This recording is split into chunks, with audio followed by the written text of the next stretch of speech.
ازيكم عاملين ايه؟ يا رب تكونوا بخير، ورجعنا لكم بفيديو جديد ان شاء الله. النهارده هنعمل البيتي فور، سهل وطريقته سهله جدا. التزمي بس بالمقادير وان شاء الله هتطلع معاكي ناجحه من اول مره. معايا 800 جرام زبده، لازم تكون طريه طبعا بحراره المطبخ. انا هعمل مقدار الكيلو، ممكن تضاعفي ممكن تقللي حسب يعني ايه احتياجك. دول 800 جرام. طبعا بننزل الكمية كلها كده علشان طبعا ايه موزونة بالجرام. انا بوزن كل حاجة يعني. بصراحة ما بعرفش استخدم الكوباية يعني. معايا ال 800 جرام كده، هديهم ضربة بس، يعني ايه افكهم من بعض، وهضيف عليهم السكر البودرة.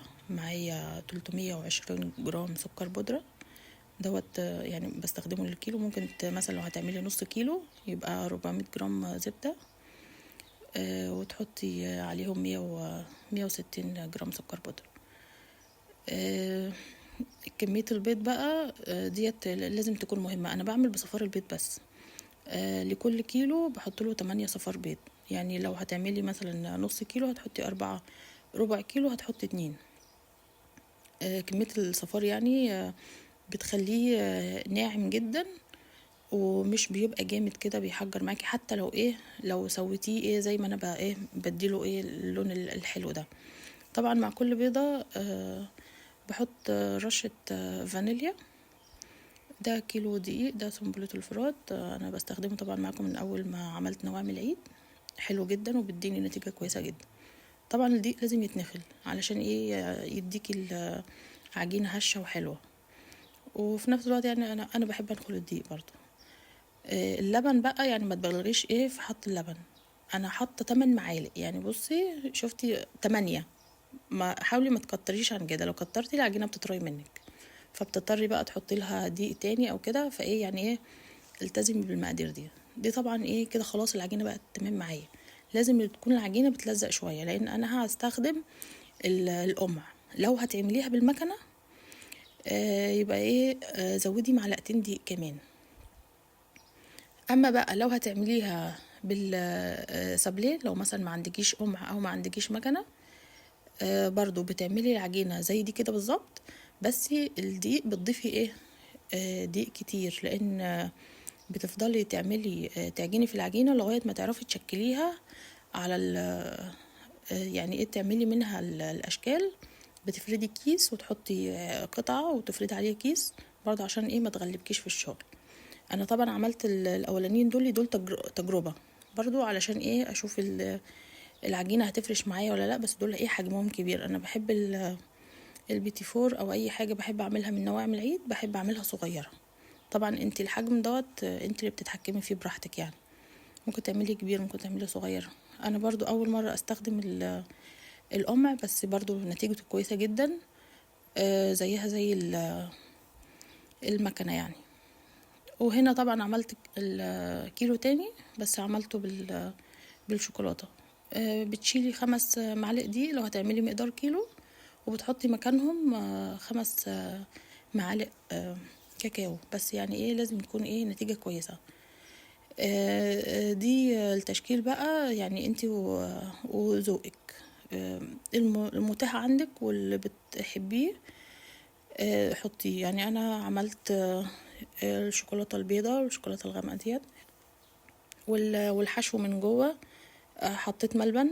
ممكن مثلا انت لو كترتي كميه الملبن شويه، عفوا المربى، مربى مش بقى. في ناس بتحط، بس انا بقى بفضلها يعني ايه المش بس.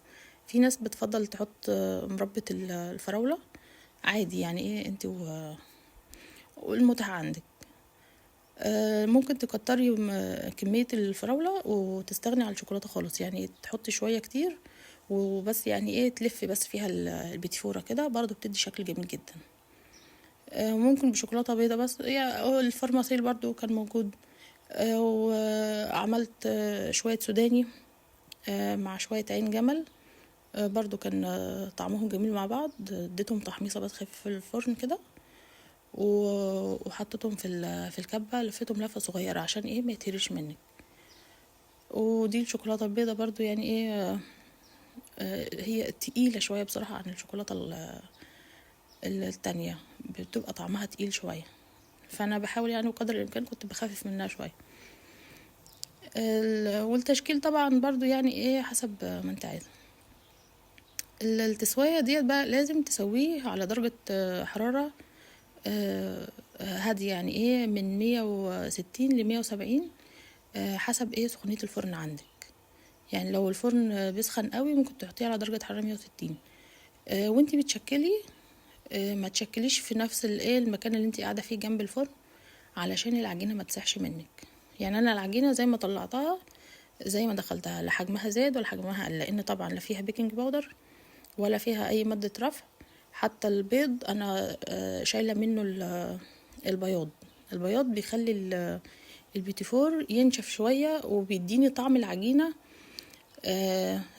يعني اكنك بتاكلي بسكوت. لكن البيتي فور معروف بيتعمل بصفار البيض بس. طبعا انت لو حابة تعمليه بالصفار والبيض دوت يعني ايه حاجة ترجع لراحتك يعني. بس دي كانت طريقتي، يا رب تكون عجبتكم. ما تنسونيش بقى باللايك والشير علشان يوصل لكم كل جديد، وكل سنة وانتم طيبين. بص بقى هنا ممكن تعملي بالشوكولاتة دوت من جوه برضو تدهنيه شوكولاتة. يعني ايه لو انت مش بتحبي المربى ولا كده بتحطي فيه شوكولاتة من جوه، ونفس النتيجة يعني برضو بتشكلي بره وجوه شوكولاتة، يعني ايه حسب راحتك. دي بقى كل الكمية اللي طلعت معايا، يعني ما شاء الله ل2 كيلو طلعوا معايا كتير جدا. العجينة دي ما بتتهدرش، يعني ايه مش تفكري ان هي هتكون تعمل معاكي تتهري ولا حاجة. لا انا مسوياها لغاية ما كانت مظبوطة بالشكل ده. وكل سنة وانتم طيبين، وربنا يحسن ما بين ايديكم يا رب. مع الف سلامة.